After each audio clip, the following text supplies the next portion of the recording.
Araarri nageenyii fi jirtoota sagantaa keenya qabna. Sagantaan keenya irraa cuuffaa hanga ammaa viidiyoowwan 8 poostii godheen ture. Viidiyoowwan kana keessa isa ijoo ta'e cuuffetanan guyyaa har'aas ni dhiyeessa. Viidiyoowwan hanga ammaa poostii ta'e keessa viidiyoon baay'ee jaalladhu. Viidiyoo sadaffaa irratti argamu kakuu moofaa yookiin seerri barreeffamaa akkuma jirutti gara kakuu haarawaa seera hafuuratti jijjiiramuu kan jiru.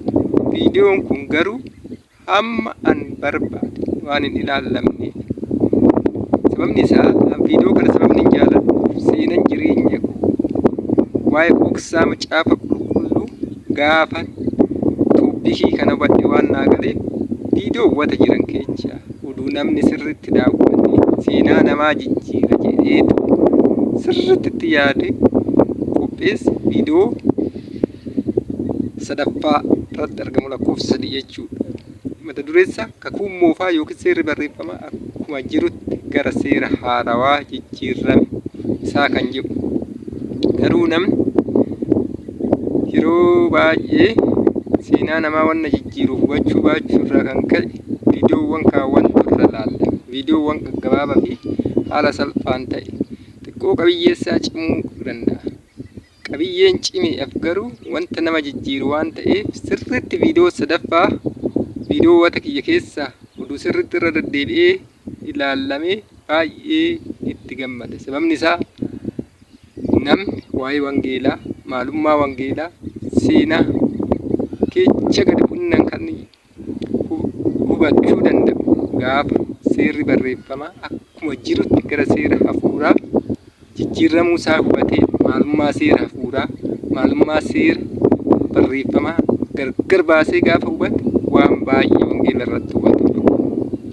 Kanaaf har'ammoo gabaabbinaan wantoota ijoo ta'an, wantoota akka ijootti ani ilaalu garuu viidiyoowwan kanneen kaan keessatti waa sirriitti hin daawwatamneef irra deebi'ee waanan sirriitti cuunfee ibsuuf viidiyoo kana sirriitti hanga dhumaa dhaggeeffadhaa. Gaafa viidiyoo kana sirriitti dhaggeeffattan seenaan keenya ni jijjiirama.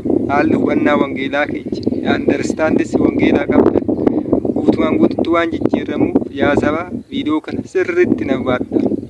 Laal toopikii kana keessatti mata duree kana jalatti wantoota gurguddoo 3 ilaala. Innis macaafni kakuu moofaa iddoo torba yookiin baattuu ibsaa torba qabuun ibsamuu isaa kan jedhu. Lammaffaan moofaa yookiin seerri barreeffamaa akkuma jirutti gara seera haarawaa yookiin seera hafuuraa jijjiiramuu kan jedhuu fi macaafni kakuu haaraa eessaa akka dhufe hubachuu kanneen toopikii 3 kana sirriitti hubachuu guyyaa har'aa kana.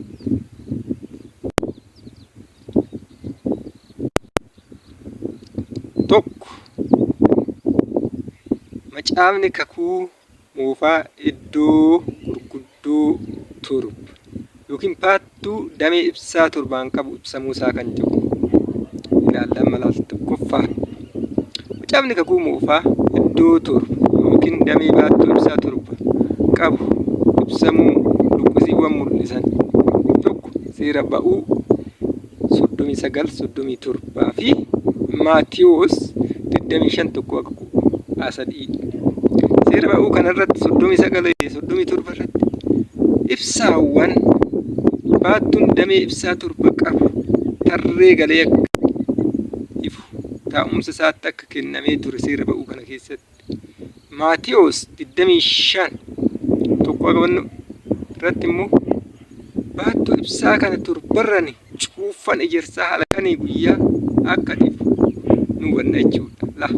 Cuuffaa ejersaa jechuun immoo kallattii biraatiin sagalee waaqayyoo akka ta'e nu hubanna jechuudha. Kanaaf sagalee waaqayyoo baattuu ibsaa torbarraa baattuun ibsaa torban kun mul'ata 1:20 irratti waldaa kiristaanaa akka ta'e nu ibsa. Mul'ata 1:20 dubbisa.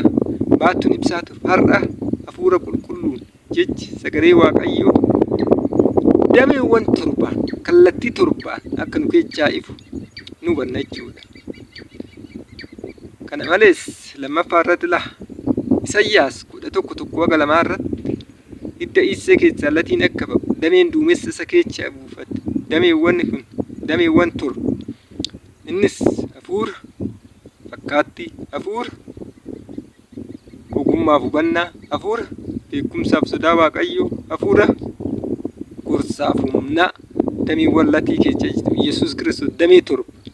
Yesuus Kiristoos immoo damee torba qabu kun Yohaannis tokko kaastanii yoo dubbistan sagalee akka ta'e, sagalichi immoo jecha foon uffatee gara biyya lafaa dhufe. Yesuus damee torba qaba jechuudha. Sagalee Waaqayyoo kun, jechi Waaqayyoo duruma nuu kenname kakuu moofaa kun dameewwan torba, kallattii torba, damee torba akka qabu nuu hubanna jechuudha. Kana malee Yesuus Kiristoos biyya lafaarra deemee yommuu barsiisu macaafa qulqulluu kakuu moofaa iddoo garagaraatti qoqqoode. Maatewos 5:17 irratti macaafota raajii fi macaafota seeraaf raajotaa jedhee bakka lamatti qoode jechuudha.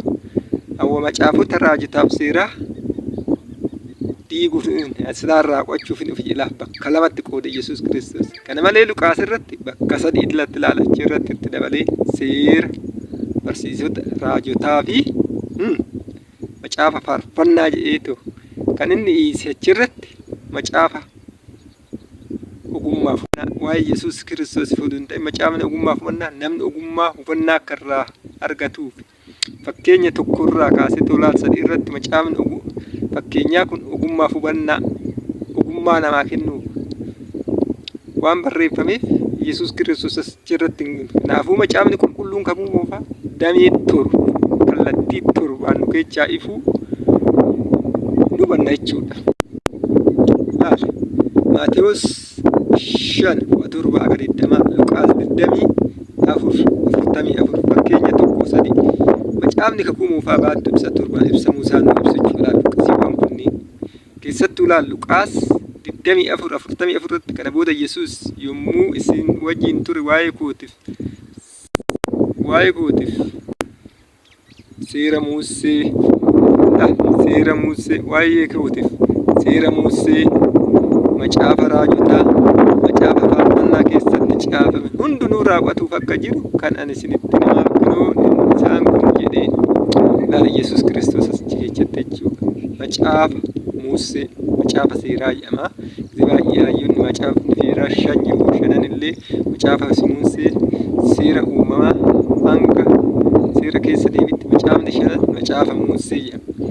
Macaafa Musee kana gara beekumsaaf sodaa Waaqayyoo gochuuf macaafota afaan irratti daballeetu haga macaafa echa deemase Iyyoob beekumsa waa'ee beekumsaa fi sodaa Waaqayyoo gara fuulduraa akka toopikii tokkootti irra deebi'eetu isiniif hin ibsa. Kana malee macaafa gorsaaf humnaati illee akka toopikii tokkootti maqaa macaafa ogummaaf hubannaas macaafa fakkaattis macaafni faarfannaa maaliif akka macaafa fakkaattii akkamitti akka qoqqoodameetu maal akka ta'e tokkoon isiniif hin ibsa. Mee gabaabinaan waa'ee damee baattuu dameewwan ibsaa tokko kanneen haa ilaallu. Gara jalaatti bal'aan hundumaa of keessatti qabuun beekumsaaf sodaa Waaqayyoo. Innis macaafa echarraa ka'a. Seera macaafni uumamaa cuunfaa macaafota taate. Maaliif kana zimji'eetu hin jenneen? Ani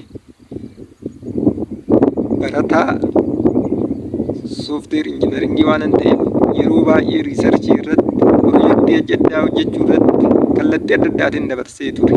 Piroojeektiin akkamitti akka hojjetamu, riisarchiin akkamitti hojjetamu, kana malees kitaaba barreessin ture. Waa'ee seensaa sirriitti nu beeka jechuudha. Seensaa sirriitti naa gale. Seensi macaafa qulqulluu wantoota achi keessa jiru sallaa wal nu barsiisa jechuudha seensi.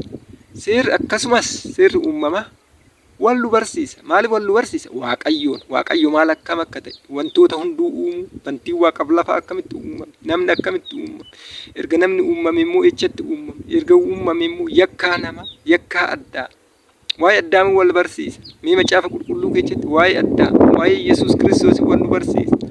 Addaa macaafa qulqulluu keessa bakka itti dhabame hin jiru. Waa'ee Noohii wal nu barsiisa. Waa'ee Noohii immoo macaafa qulqulluu bakka hedduutti barreeffama. Oduu seera uumamaa keessatti barreeffamuu baate oduu ibsamuu baate waa'ee Noohii nuu galaa nuu galu zim jedheetuma fakkeenya macaafa kakuu haaraa keessatti waa'ee Noohii jedhu odeesse seera uumamaa keessatti Noohii jechaadhu maalummaa Noohii jedhu nuun ibsin nuun galu jechuudha. Kanaaf seerri uumamaa ijoo seessa barrii macaafota hundaati. Kana malee waa'ee yakkaan Yesuus Kiristoos nurratti milaa yakkaan Addaam nurratti mursiise irra daddarbaan namichi tokko hundumaa cubbamaa godhu kun immoo ejjetti argan waa'een mee Addaam macaafa keessatti iddoowwan hedduutti waama Addaamii fi waa'ee Yesuus Kiristoos odeessa macaafni kun mee immoo dubbisnu inni kunoo ejjetti nu akka seessatti nu ifi macaafa seera uumamaati.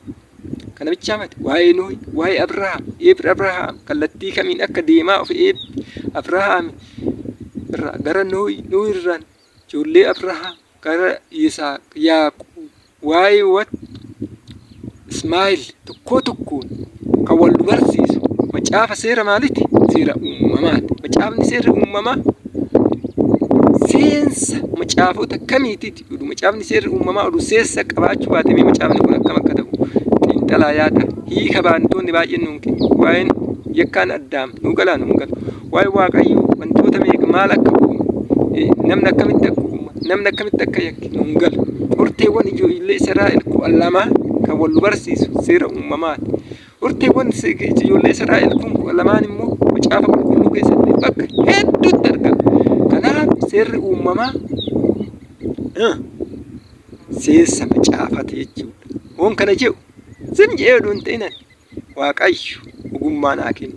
Akka ogummaa naa kennis kallattii adda addaati. Kallattii seeratiin akka eefilaasiidhaan akkan dibame Waaqayyo kallattii hundaan natti dubbachaa ture. Illee isa dibame kana saba biraan ga'uun dirqama waan ta'eef yuutuubii kana baradhee ta'u sinii dhiyeessee ture. Inni biraan moola macaafa ogummaaf hubannaa gara jalaatti bal'aan kun kaawwan of keessatti qaba jechuudha. Tokkoon ogummaa maal akka ta'e ogummaa sodaa wajjin deema. Ogummaa jechuun wantoota beekan jechuudha. Naawolojii what is naawolojiin maal akka ta'e tokkoon gara fuulduraa waan ilaalluuf har'a ogummaa sodaa wajjin beekumsa jechuudha. Beekumsi sodaa wajjin deema. Wanna beekan raawwachuu raawwachuu jedhama sodaachuu jechuudha. Wanta beekanuu raawwan kallattii beekaniinuu raawwan sodaan jedhama. Yeroo kamiiyyuu beekumsi sodaa malee homaa hiikan qabu. Kanaaf beekumsi sodaa wajjin deema. Adda babanii gargar ba'anii ilaalamuu hin danda'u. Akka saantiba lamaa fuula tokko irraa jechuudha. Wanni beekumnuu raawwan homaa bu'aa waan hin qabneef beekumsiif sodaa wal wajjin gorsiif humni wal wajjin gorsi kallattii adda addaatiin amma biyyoonni adda addaa xaqilaa ministeerii qabu. Xaqilaa ministeerri sun gorsaa qaba. Gorsaa sun kaayyosaa humna dabalataa kallattii namtichi dhabbina isaatiin namni tokko waan hunda hin beeku. Amma xaqilaa ministeeriin biyya keenyaa Dr. Abiy yoo ta'e Dr. Abiy wanna hunda beekuu hin danda'u nama waan ta'eef namni wanna hunda hin beeku Waaqayyo malee nama ogummaa kallattii adda addaatiin qabu. Waa'ee hariiroo hawaasaa yoo ta'e kallattii hariiroo hawaasaatiin gorsaa isa barbaachisa. Kallattii amantaatiin yoo ta'e gorsaa waa'ee amantaa nama beeku waa'ee wanta sana irratti xaqilaa ministeericha humna kennuu aflaa gorsi kaayyosaa. Yoo gorsaan tokko xaqilaa ministeerii humna hin kennine gorsaan jedhama. Yoo kallattii biraatiin immoo effeektiyyuu uumee negatiivii humna negatiivii kenneef inni kun gorsaa odoo hin ta'in bashitaa. Kanaaf gorsi humna malee homaa bu'aan qabu. Amma kallattii adda addaatiin gorsaa jechuudha. Hariiroo hawaasaatiin, kallattii diinagdeetiin, kallattii adda addaatiin gorsaa qaba. Kallattii diinii ilaal namni dipaartimentii gosa adda addaa, kallattii barumsa gosa adda addaa waan barateef kallattiiwwan nama kallattii saniin barate waa'ee fayyaa ta'e nama fayyaa barate gorsaa nama fayyaa barate keessa gorsaa ta'a. Da'abbina naannoo da'abbina namni tokko waan hunda waan hin beekne kallattii saniin gorseetu akka humna dabalataa kennuuf. Gorsi humna malee homaa bu'aa tokko hin qabu. Yeroo kamiiyyuu laal gorsi humna wajjin deema. Akka macaafa qulqulluu irratti gorsaa warroonni raajota ta'an sun macaafa gorsaa jedhama. Humna nuu kennuuf humna dabalataa gorsa dabalataa dogoggora keenya irraa akka deebinu yoo dogoggora irraa deebine immoo humni dabalataa nuu kennama jechuudha. Macaafni beekumsi nama maqaan ogummaaf hubannaa ogummaan hubannaa malee homaan godhu namni kallattii adda addaatiin ogummaa ogummaa adda addaa qaba. Injiinar ogummaa injiinaringii cimaa ta'e amma sooftiweer injiinaringii tokko akkuma fe'e pirogiraamingii koodii barreessuu danda'a. Waa'ee maamilaa fedhii maamilaa dura addaan baasee ta'u hin hojjenne wanna biyya kana fayyadne hojjete sooftiweerri isaa sun bu'aa tokko hin qabu. Kanaaf ogummaan hubannaa wajjin kallattii kana la beekumsa gorsa ogummaa isuma tokko guddachuun immoo fakkaatti Yesuus Kiristoos wantoota kana hundumaa badhaadhadha.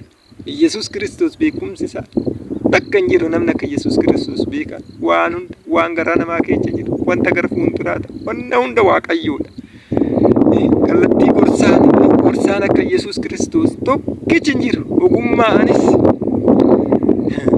Ogummaan Yesuus Kiristoos Salamoon irra akka caalu kitaabni qulqulluu la kallattii lixaa keessa inni Salamoon caalu argame. Mullee guyyaa hafuura qulqulluu humna hafuura qulqulluu macaafni kun nu keessaa dhiibe Salamoon akka caalu hagam akka guddan hin argina jechuudha la. Macaafoleen kun laal inni akkanatti qoqqoodamu akkuma jirutti gara hafuuraa. Zanni calalamaan maal bakka bu'a? Macaafa qulqulluu dameewwan ibsaa sun immoo torba waldaa kiristaanarra kallattii torbaan macaafni qulqulluu dhifa jechuudha. Kana jechuun akkana jechuudha. Macaafoleen kunniin akkuma jirutti nu keessaa ifu jechuudha. Mee ibsa baafata kanneenii kan armaan olii seera ba'uu 37 maal jedha? Baattuun ibsaa warqee qullaa irraa hojjetame. Ibsaa kana tarree kaa'umsa isaatiin mi'a hundumaa cuunfaa ejersaa ibsichaaf ta'a. Baattuun ibsaa warqee qulqullaa laalnu gati jabeessa qulqulluu ta'uu qabna. Waldaan kiristaanaa qulqullaa'u cuuphan qulqulloofne gati jabeessa ta'uu qabna jechuudha. Fakkeenya durboota kurnanii jedhamu Maatewos 25:1-3 Yesuus Kiristoos mootummaa Waaqayyoo durboota kurnan warra ibsaa isaanii fudhatanii dhirsi misirroo simachuuf ba'anii fakkaata. Durboota bu'an jechuudha. Durboota san keessaa 5 gowwoota ture, 5 immoo abshaalota ture. Warri gowwoon ibsaa isaanii fudhatan malee cuunfaa ejersaa ibsaatti naqatanii fudhan. Cuunfaa ejersaa fudhanne jechuudha ibsaa fudhatan malee. Maali kun immoo jechuun warra hiikamu. Cuunfaan ejersaa maal bakka bu'a? Sagalee Waaqayyoo. Ibsaan hin fudhanne jechuudha. Har'a hoon ula sagalee Waaqayyoo nu keessaan yoo isaan hin guddan kurnan mootummaa Waaqayyoo akkamitti akka amnu sirraa waan hubannuuf. Warra abshaalonni ibsaa isaanii wajjin cuunfaa ejersaa qodaatti fudhatan. Qodaatti ibsaa wajjin jechuun ibsaa torban kallattii torbaan ifu wajjin cuunfaa ejersaa dhirsi misirroo turraan hundumti isaanii muganii rafan. Riibni kun laale riiba hafuurati guyyaarraa immoo oon waraale cuunfaa ejersaa kallattii torbaan hafuura qulqulluu ifuu baatetu mugneetoo hafne halkan walakkaa guyyaa Yesuus Kiristoos dhufu ibsaa isaanii tottolfata. Warri gowwoonni warri abshaalota warri gowwoota ta'an sagalee Waaqayyoo kunoo nu jalaa gaafa Yesuus Kiristoos dhufu alatti akka hafu sirriitti warroonni immoo sagalee Waaqayyootiin badhaadhanii cuunfaa ejersaa fi ibsaa keenya fudhanne immoo sime sirrichi Yesuus Kiristoos akkamitti akka siman. Kanaaf yaa waldaa kiristaanaa yaa saba keenya ibsaa keenya fudhanneetu cuunfaa keenyaaf ibsaa keenya qophoofnee eeguu qabna. Yesuus Kiristoos Waaqayyo immoo kanaan akka nu ga'u nu haa gargaaru, sin haa gargaaru, Waaqa Gooftichi nu haa gargaaru. Cimuu qabna kanaafuu.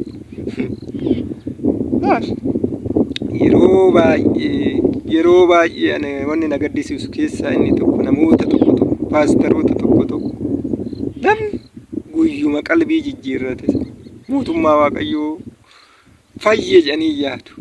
Kun waldaa dadhabsiisa, saba dadhabsiisa. Maaliif? Guyyuma tokko erga mootummaa Waaqayyoo galeetu adeemsa keessa darbee qulqullaa'ee isteeppiiwwata deemuu deemin gala jedhanii too yaaduun kun baay'ee ulfaadhaan bara kana keessatti dhuguma. Guyyaa qalbii jijjiirrate, uduun cuuphame, uduu kennaa irbaata qulqulluu fudhate, uduu isteeppii deemuu deemin kuma jirutti dhiiga Yesuus Kiristoos naqa. Lammata uduun alatti mootummaa Waaqayyoo gala jedhanii too waldaabicha paasteroonni tajaajiltoonni hundumuu yaadan arga. Kun ammoo sagalee Waaqayyoo kallattii adda addaatiin Waaqayyo kennaa addaa waan naa kenne baay'ee na gaddisiisa. Maaliif nama akka dadhabe kallattii sagalee Waaqayyoon dhala barsiisu baay'ee ulfaataadha.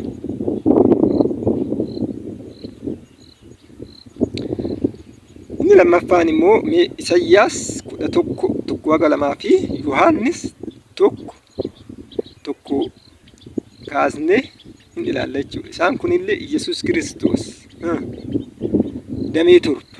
Yesuus Kiristoos immoo sagalee erga ta'e sagalee Waaqayyoo kun bakka torbatti dameewwan ibsaa torbaan ibsamu. Isaanillee macaafa beekumsaaf sodaa Waaqayyoo, macaafa seera ba'uu haga macaafa Iyyoob, macaafa humnaa fi gorsaaf humnaa, macaafa faarfannaa, macaafa Isaayyaas haga Miikiyaas, macaafa fakkaattii, macaafa fakkeenyaa hamma weedduu caalu, akkasumas macaafa fakkaattii, macaafa faarfannaa akka ta'e luqqisii kanarraa sirriitti ibsan jechuudha. Isaayyaas 1:1 haga 2 hidda isa keessa latiin ni ba'a. Dameen duumessa hundee isaa keessaa ba'e ija ni godhata. Dameen duumessa hundee isaa keessaa ba'e hundee isaati. Hafuurri Waaqayyoo irra buufate. Innis hafuura ogummaa fi hubannaa, hafuura Waaqayyoo, 2 hafuura ogummaa fi hubannaa, 3 hafuura gorsaa fi hafuura humnaa, 4 hafuura beekumsaaf sodaa Waaqayyooti. Yesuus Kiristoos dameewwan torba yakka qaba. Sagalichi waan hunduma dura ture jedhamuu laala Yohaannis 1:1. Sagalichi immoo laala gadi qiiqxanii yoo dubbistan naannoo 4 irratti foon uffatee gara biyya lafaa dhufu. Sagalichi erga ta'e Yesuus Kiristoos macaafni kun iddoowwan dameewwan torban armaan dura isin ibsa isin qabaachuu sirriitti wannachuudha. Yaa saba keenya, yaa waldaa kiristaana kana sirriitti xiinxala. Kana malee Yesuus Kiristoos biyya lafaarra oo deebise. Wangeela Luqaas keessatti Yesuus Kiristoos barsiise kana jechuudha. Luqaas 24:44 irratti Yesuus Kiristoos maal jedhee koote? Kana booda Yesuus yommuu isaa wajjin ture waa'ee koote seera Musee. Seera Musee jechuun seera 5 jechuudha. Isaan irratti immoo seera Musee seera ba'uutii fi haga macaafa Iyyoob jechuudha. Seera Musee qoqqoonnunuusa. Macaafota raajotaa, macaafa humnaa fi gorsaa fi humnaa, macaafa faarfannaa, macaafa fakkaattii, akkasumallee fakkeenya tokko irraa macaafni ogummaa fi hubannaa waan jedhu bakka tokkotti dameewwan ibsaa torban akka qoqqoodamu laala. Luqaas 24:44. Maaliif namni akkanatti sanii eessa seete? Namni sim'ee luqqisii malee nama fudhatu. Anillee akkas hubattan macaafni qulqulluu akkamitti akka qoqqoodamu akka hubattan luqqisiiwwan kanaan wal qabsiisee sin barsiisa malee akkanumatti illee haasa'uu nan danda'a. Garuu macaafa hubachiisuuf luqqisiiwwan kun tokko waliin akkamitti akka qoqqoodamu isinii ibsaa ture luqqisii irratti hundaa'etu. Yeroo kamiyyuu wantoonni wajjin deeman beekumsi sodaa wajjin deema.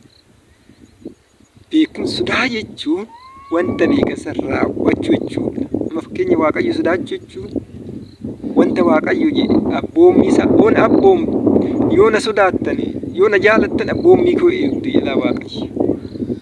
Sodaa jechuun abboommii Waaqayyo waan Waaqayyo raawwachuu waan Waaqayyo jedhe raawwachuudha malee irraa eefu.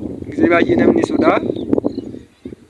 tokko nama sodaatu waa'ee namticha sanirraa eefu namticha sanuu argee kallattii biraatiin yaada jijjiirrachuu kallattii biraatiin deemu. Kan immoo Waaqayyo immoo sodaanni waan Waaqayyo jedhe waan Waaqayyo sitti kenne raawwachuu jechuudha malee wanna biraa jechuu miti. Gorsumna wajjin deema.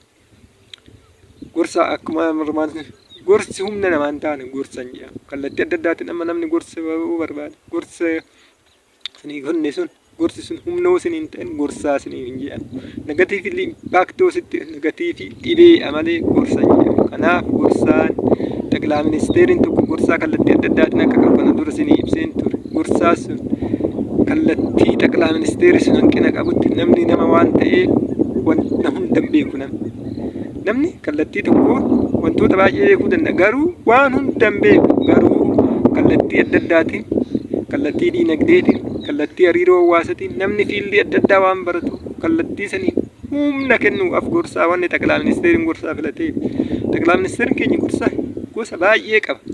Kallattii isaan barumsa isaaniitiin kallattii fayyaatiin yoo ta'e fayyadni kallattii hariiroo hawaasaatiin yoo ta'e hariiroo hawaasaatiin nama fiildii san barateetu ጠቅላይ ሚኒስቴሪ'a kallattii sanii gorsa humna kennuuf isa barbaachisa jechuudha.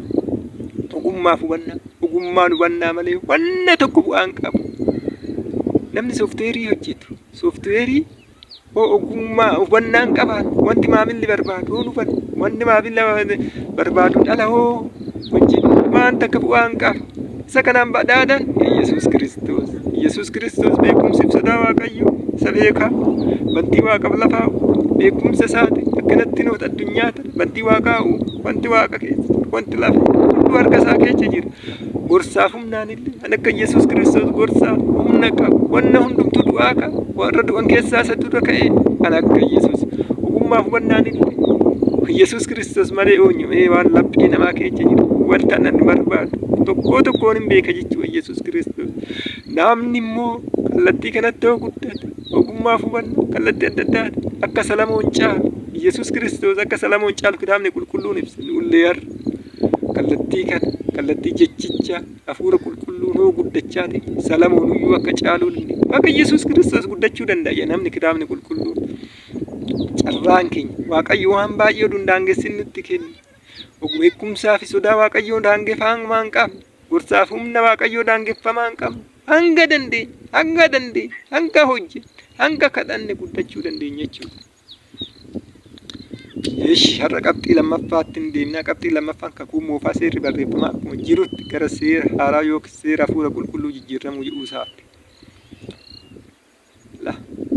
Ijoowwan kun illee hunduma barsiisa kiyya keessaan baay'ee jaalladha. Isa kanaaf sababni isaa seenaan jijjiirama kiyyaa kitaabni qulqulluu isaanii mata duree kana gaafa sirriitti wanni hundumtuu naa galaa ta'e gaafa mata duree kana hubattan wanni hundumtuu ifa wanni hundumtuu banamaa waldaan kun akka sirrii ta'e waldaan kun babbanamaa deema wanni hundumtuu garuu mata duree kana hubanne rakkoo waan ta'eef mata duree kana sirriitti caqasan hojii wantoonni adda addaa dura nu karoorfaman wanna karoorfame santu raawwata. Wanti karoorfame sun seerarraa hubachuu dura maaltu karoorfame maaltu raawwate wal bira qabnee ilaaluu qabna. Wal bira qabneen ilaalleen rakkoodha. Odiitara tokko fudhaa. Baajata achitti qabamee dura maal tokko qabamee maal takka hojjetame dura wal bira qabee ilaala. Rakkoo kan ta'e kitaaba irratti illee wantoota baay'ee irratti illee namni wal bira qabee waan ilaalleef anillee bara jireenyaa kiyya keessatti macaafni qulqulluun waggoota torbaaf dogoggora qaba jedhee yaadaa ture.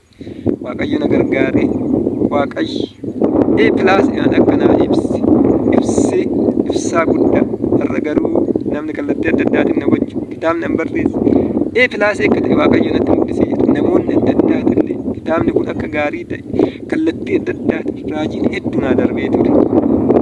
Garuu agammaa namni na hubata. Hundum waa'ee kitaaba sanii qoluma isaati irratti iyyuu maal akka ta'e namni akka hin hubanne. Qeesii waldaa warra makaana Yesuus buunee Adaamaa bichaatu kitaabichi maal akka ta'e qolli isaatu maal akka ba'e harmaa kana maal fayyadamte seeraan hin ibsee akka guma cimaadha laateen. Agammaa hanga bitan kana namni yaada takkanaa kenna. Kitaabichi qocuma bu'an malee sirriitti na hubanne. Anillee kana naa gale. Namni gisee tokkoon akka na hubanne naa gala. Garuu yaa sabaa sirriitti dubbisaa. Amma kallattii amma deeman kana kallattii waldaan kiristaanaa baay'ee ulfaata akka ta'e Waaqayyoos natti argee anillee deemsa irratti haalli amma deemnu kanaanuu deemne yaa waldaa kiristaanaa rakkoo keessa jirra. waa'ee bara sagalee laaffisnee bara teknooloojiin nu bitee namni kitaaba hin dubbisu. Fedhiin dubbisaa zeeroo. Fedhiin kireetivii saba Itoophiyaa kanaa oduu amma wannoo ta'e baay'ee zeeroo akka ta'e naa gala. Mee nama kamtu kitaaba dubbisa? Wanni hundumtuu teknooloojiin akkuma guddachaa ta'e teknooloojii duuba namoonni gurguddatan kan akka Bilgeet kan akka wantoonni baay'ee waan tokko irratti waan baay'ee yeroo dheeraa waan dabarsaniif namni akkuma qaldiitti hin bara. Amma teknooloojii waan fiigne wantoota baay'ee laalleef akka hin guddanne kun beekama. Bilgeet amma gizee barsiisuun arga wannan xumuriin hin dubbisin jedhu Bilgeet yoo dubbisu muuluu xumuree sirriitti andarstaandii wanna qabde san sirriitti adda baaste sirriitti dubbisuu qabda. Anillee kan argee ture kitaaba dubbise kitaaba hedduu dubbisuu kitaaba bareeda ta'e irra deddeebitee hoo dubbiste waa'ee isaa san jim gootee wannoo taate seenan kee yaanni kee lapheen kee jijjiira. Hookaan kana tuqxee tiiktookii wajjin fiigte tiiktookiin of burjaajessitee seenan kee jijjiirama. Hoo dubbisillee kitaaba hedduu waliin ga'e ooftee achi ooftee har'a mata duree takka dubbiste har'a mata duree boru mata duree takka dubbiste kitaaba abaluu kitaaba kana jette oduu walumaa gad deemtu burjaaja'iinsa qofa. Jijjiirama keessatti namoonni kireetivii ta'an namoonni qabaatan addunyaa kana wanta tokko wanta ijoo ta'e irratti yeroo isaa laabii keechatti amma qabaatan addunyaa irraa kun Ilanii Maaksan laabii keechi kun kufaatii hedduu booda milkaa'inni isaa waan guddaatti jijjiirama. Ullee yaa saba wanna qabne san sirriitti ijoo goonee waan tokkicha san irratti wanna ijoo jenna waan nu fakkaata jenna.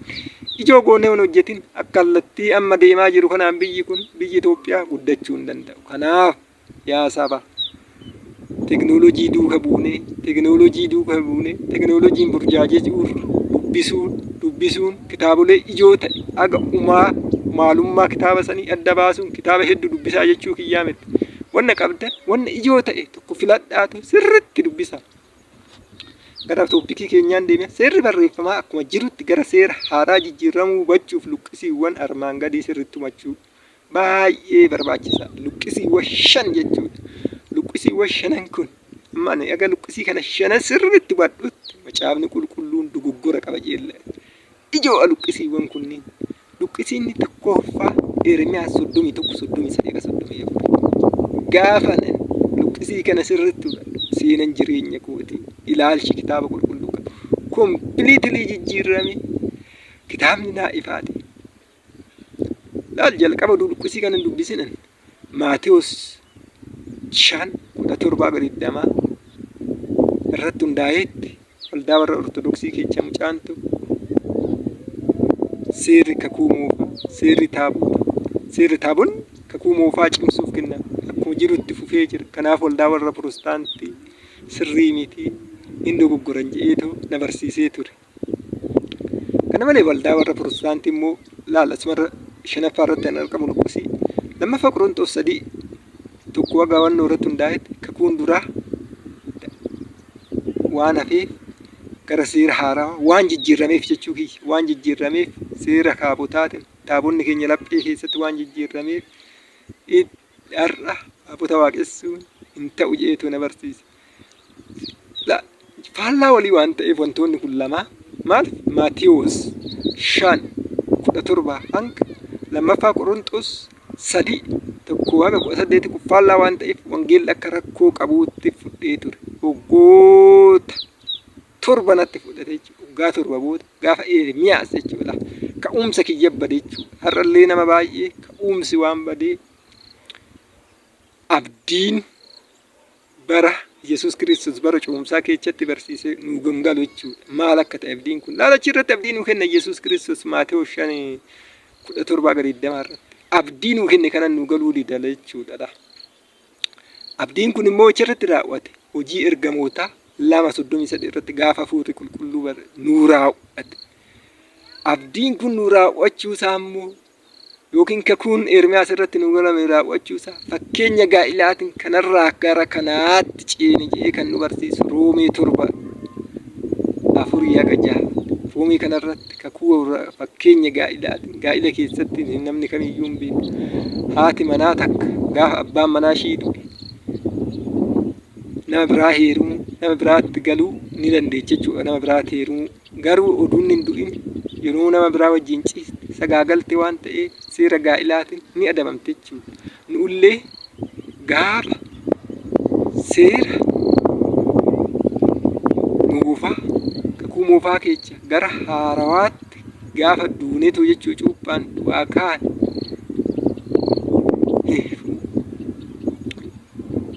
kallattii sanitti isa waaqeffachuu hin dandeenye jechuudha. Garuu kakuu moofaa garasitti waan jijjiirameef inni nuu jalaa jijjiirame waan ta'eef gara kakuu haarawaa seera laphiin buluu hin dandeenye jechuudha. Garuu akkuma jirutti oduu seerri kakuu haarawaa jiru oduu garasitti hin ce'in kakuu haarawaa buluu hin danda'amu jechuudha. Asumarraayyuun bar fakkeenya gaa'ilaatiin mee sirriitti dubbisa sirriitti yaada laallukkisiu baay'ee namaa galcha jechuudha.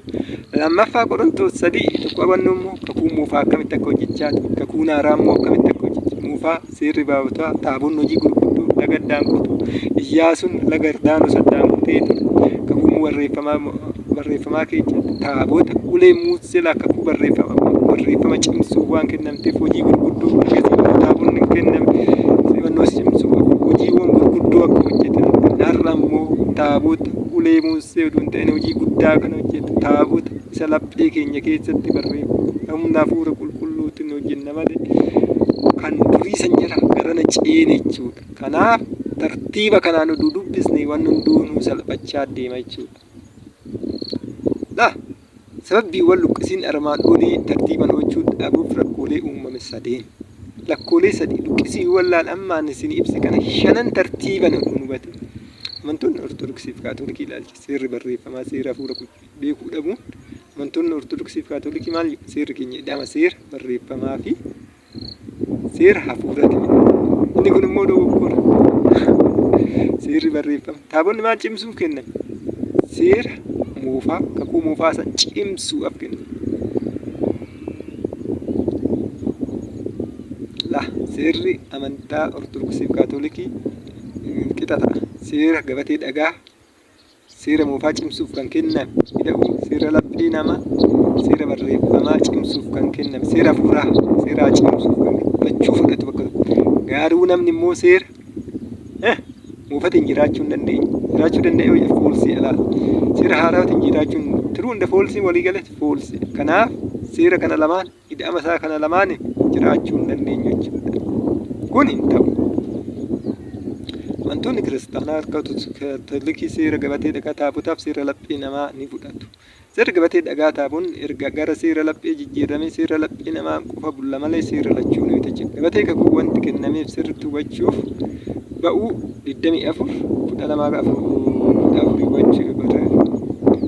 ba'uu 24 maal amma Waaqayyo Museen tulluutti ol ba'ii gara kookootti achi ture. Ani gabatee dhagaa seera fi abboommi sabni kun akka itti gorfamu an caafee siin kenna jedhe. Abboommiin kurnan dhagaa lama irratti caafamee kakuu Waaqayyo saba isa wajjin kennuuf cimsuuf kennamedha. Kakuu san cimsuu keessa deebii 9 yommuu ani gabatee dhagaa san gabatoota dhagaa kakuu Waaqayyo wanta wajjin kakuu galee cimsu fudhachuuf gara tullichaatti ol ba'e guyyaa 40 halkan 40 waan ta'eef homaa nyaanne homaa baay'een beela'ee kana jechuudha. Inni lammaffaan immoo adeemsa fayyinaa waldoota hubachuu dhaban.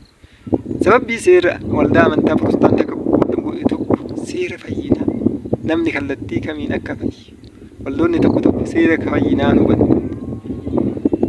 Garuu wangeela hunda beekaa jechuu hiyyaa miti. Kun ijoo waan ta'eef seera fayyinaa hubachuun baay'ee barbaachisaadha. Waldoonni baay'ee amanuun fayyine malee cuuphaaf kennaa irbaata qulqulluun hin fayyine. Amanuun isaan jedhan kun akkuma seera hafuuraa san gaafa namni qalbii jijjiirrate akka fayyeetti yaadu. Inni kun ooddii mana qulqullummaa keessa barri ooddii keessa darbuun dirqama namni tokko qulqullaa'uun cuuphamuun aarsaa gaafa dhiyeesse. Durboota kurnan sanirraayyuu fudhatanii durboonni kurnan 5 gowwoota 5 abshaalota warri zayita calalamaan qaba. Warri sagalicha ibsa damee torbarraa ibsuu hin dandeenye sun fayyuu hin dandeenye jechuudha. Mootummaa Waaqayyoo gaafa Yesuus itti cufame jechuudha. Har'allee qalbuma jijjiiramneef gaafa cuunfaa ejersaan qaba. Nutti cufama yaa saba. Amanuu hiikni amanuu inni afaan Ingiliffaatiin amanuun bakka lamatti la. Afaan Oromoo bakka amanuu jedhu kun isa fees amanuun fayyinan jedhu sun fees isa jedhu afaan Ingiliffaatiin malee waan biraa jechuu miti. Amanuu biliif oduun ta'e fees namni kallattii adda addaati. Amanuun kan ilaalla hafuura inni wangeela irratti barreeffame kun.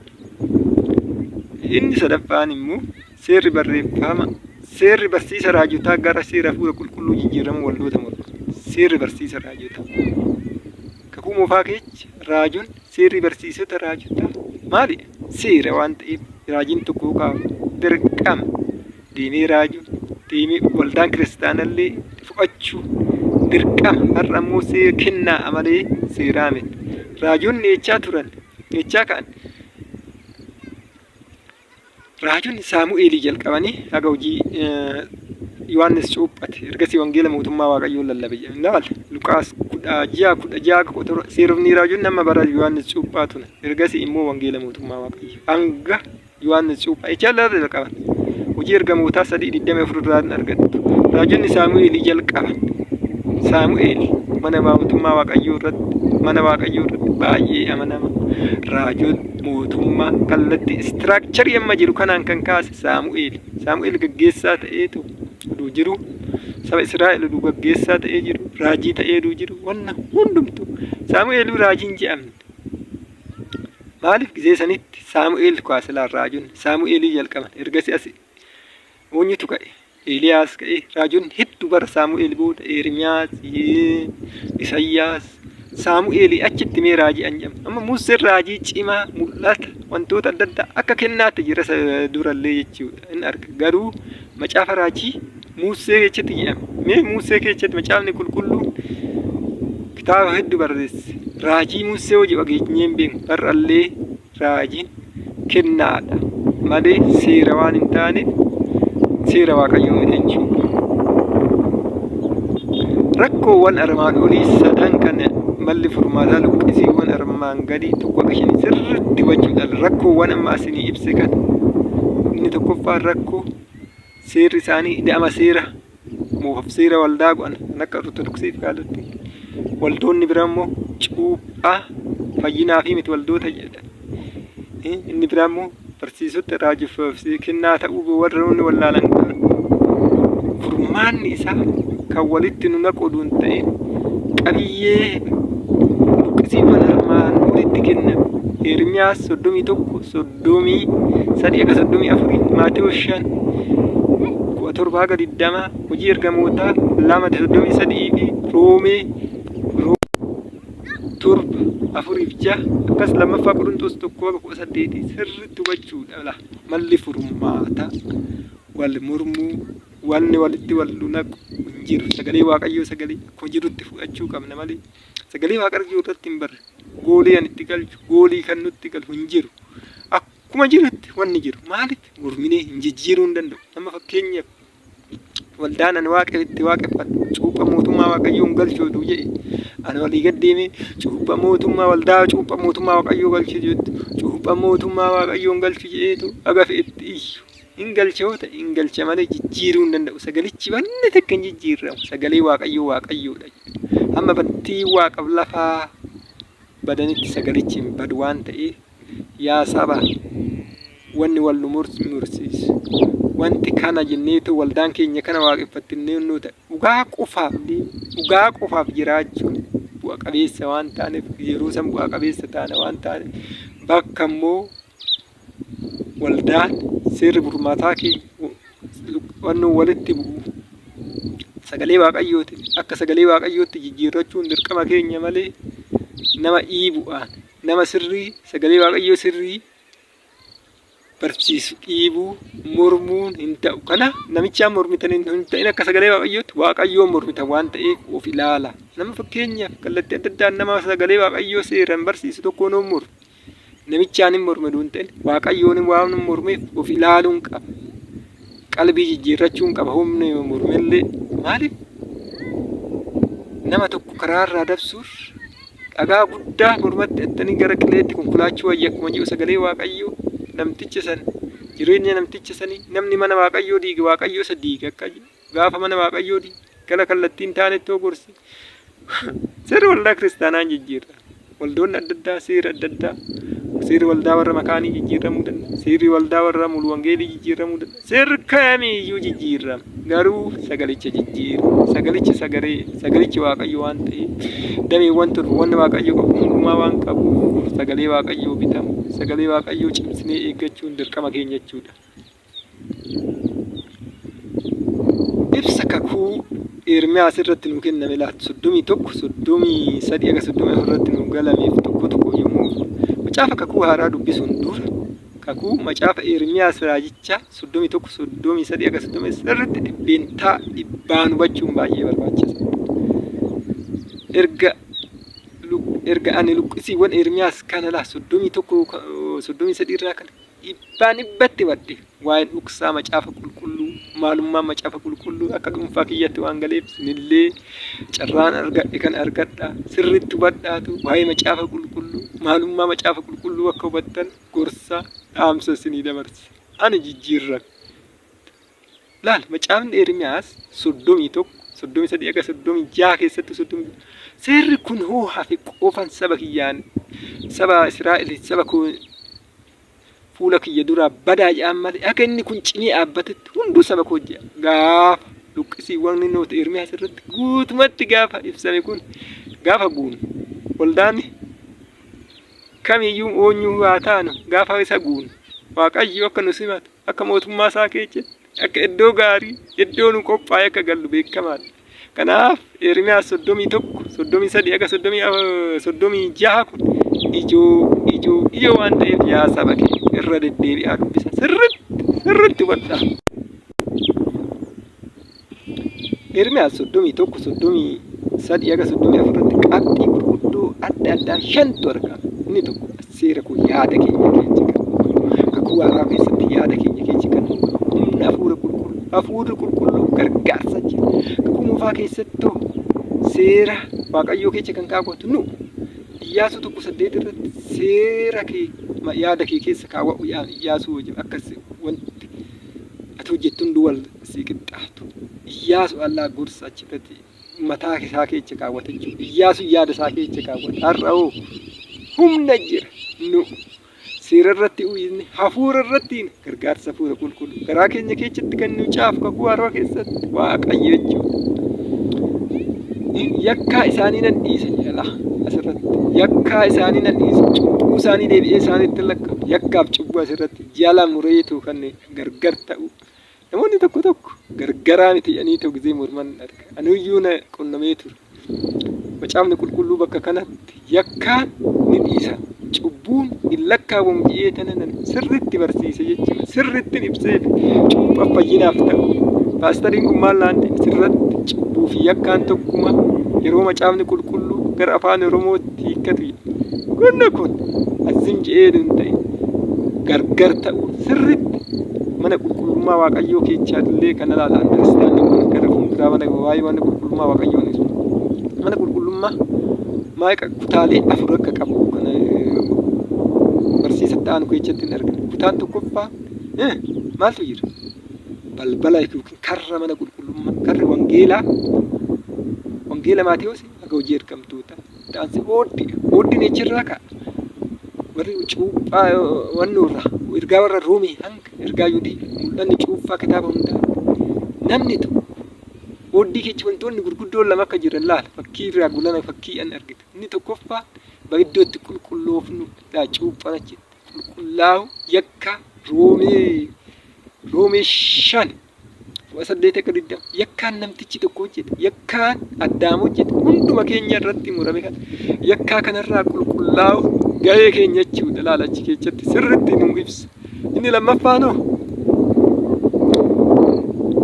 aarsaa iddootti qopheessa namni cubbuu adda addaa hojjete ejjatti aarsaa qopheessa jechuudha ejjatti qaleetu ooddii kana keessatti jechuudha laa namtichi nama fakkeenyaaf cubbuun hojjete kakuu moofaa keessatti horiin qabu buggee qabu jecha kan muudaan qabne fidee tanan lubatti kenna lubni qaleetu dhiigni duncigin molar firoota keechaa dubbisuu hin dandeechu yookiin duqqisiisaa amma yaadachuu baadhu firoota keecha jira.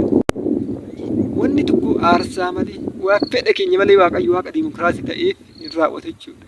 Waan qabu kecha waan muudaan hin qabne fufee lubatti kenna. Lubni sun immoo qaleet aarsaa godheetu dhiyeessaaf jechuudha kakuu moofaa keessatti. Aarsaa isa fuudhee lubni gara jechaa gala. Kutaa qulqulluu galee dhiyeessa jechuudha. Cubbuun akkasitti nu dhiiba. Inni lammaffaa dhiiga. Lammata dhalachuun dirqama keenya jechuudha. Dhiiga Yesuus Kiristoos dhiiga keenya. Laphee Yesuus Kiristoos laphee keenya. Wanna qabeenya Yesuus Kiristoos lammata dhalanneetu sagalee an jechuudha. Wanni biraa jechuudha Yesuus Kiristoos jechuudha. Jecha sagalee kanarraa alachuu sagalee lapheen keenya sagalee kanaan booji'amu wanta keenya ta'e wanna waaqayyo kan waaqayyo odeessu waan waaqayyo ta'e fe'ii foonii keenya odeessu hin ta'e waan waaqayyo fe'ii foonii keenya waan waaqayyooti muddachuu kallattii sanitti deemu keenya nuti gogaa laphee gogaa waa'ee fe'ii faasamate waa'ee mataasaa malee odeessine sanii gara sagalee waaqayyo gara jechichaatti lammata dhalachuu aarsaa Yesuus Kiristoos immoo seera Lewwotaa keessatti argattu foolii gaarii foolii urgooftuu waaqayyotti toluudha. Fooliin dura aarsaan dura akkasitti dhiyaatu kun kallattii ampilaanii fakkaatti har'a kallattii Yesuus Kiristoositti dhalachuu kana bakka bu'a jechuudha. Kakuun moofaan pilaaniidha. Isa san tokkuma jirutti gara haarawaatti jijjiirame. Inni kun kana hubachuudhaaf seera hafuuraa kana hubachuudhaaf aarsaan dura dhiyaatu sun waaqayyoof homaa gochuufi miti. Inni kun kan akka hubannuuf jechuudha. Akkamitti akka alanneetu akkamitti aarsaa akka dhiyeechuu qaba. Inni shanaffaas achi namni tokkollee nama biyya isaatti yookiin obboleessa waaqayyo bari gorsi kun immoo waa'ee raajotaati. Har'a akka waannoo keessatti kennaa ta'e kan gorfamu kan gaggeeffamu humni keenya ayyaanni keenya dura gorsiif humni maal kennu jenna. Gorsaan humna kenna jechuudha. Har'a kan nu gorsu kan mul'ata nutti mul'ise kan nu jajjabeessu hafuura qulqulluu jechuudha. Dura raajotaan gorfamanan har'a kennaa hafuura qulqulluutiin gorfamna jechuudha.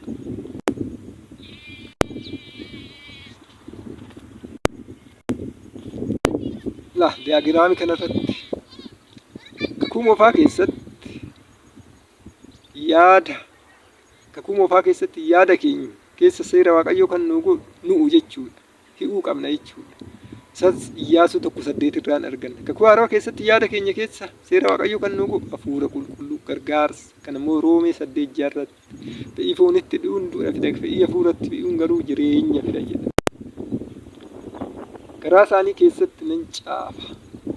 Garaa isaanii keessatti nan caafa yommuu jennu Maatewos 6:7 kana irratti Yesuus deebisee yaa Simoon ilma Yoonaa ati kan ayyaanamteedha kana abbaa koo isa waaqarra jiru sitti mul'ise malee yaadni fe'ii foonii laa kakuu moofaa keessatti namni yaada fe'ii foonii qaba jechuudha. Har'a hoo fe'ii foonii keenya du'eetu yaada Yesuus Kiristoos yaada hafuurichaa qabna jechuudha laa. Utuma inni dubbachaa jiru kunoo duumessi keessa kakuu moofaa keessatti jechuudha laa 17:5 irratti waaqayyoon nutti dubbata nutti agarsiisa jechuudha. Waaqarraa jechuudha. Garaa foonii keenya sun nutti agarsiisa duun ta'e waaqayyo dubbata. Har'a hoo garaa keenya keessa jira waaqayyo garba keenya keessaa nutti mul'isa. Dura nutti dubbata jechuudha. Foonii keenyatti dubbata. Foonii keenya of gaggeessinee waaqayyo nutti dubbata. Kallattii saniin deemna jechuudha. Har'a gargaarsa guddaa eebba guddaa yakkaan isaanii nan dhiise immoo jechuudha. Cubbuu isaanii nan akka dhiiga Yesuus sirriitti ilaalee jira. Yakkaa yommuu jedhu maal jechuudha isa jedhuuf uumama sadii fuula torba oofni immoo deebisee dubartiidha. Dubarticha irraa yeroo nyaattan iji keessan sinii banamu hamaaf gaarii akka waaqayyoo taatan waaqayyoo ni beektu. Dubartiin fuutee nyaatte abbaa manaa isheetis kun immoo yakkaa hunduma keenya irratti akka mursiise. Roomee 5:18 aga 20 egaa akkuma irra daddarbaan namicha tokko nama hunduma irratti yakkaa mursiise. Qajeelummaan namicha tokko hunduma firdii qajeelummaa argamsiisa. Yakkaan addaa hunduma keenya irratti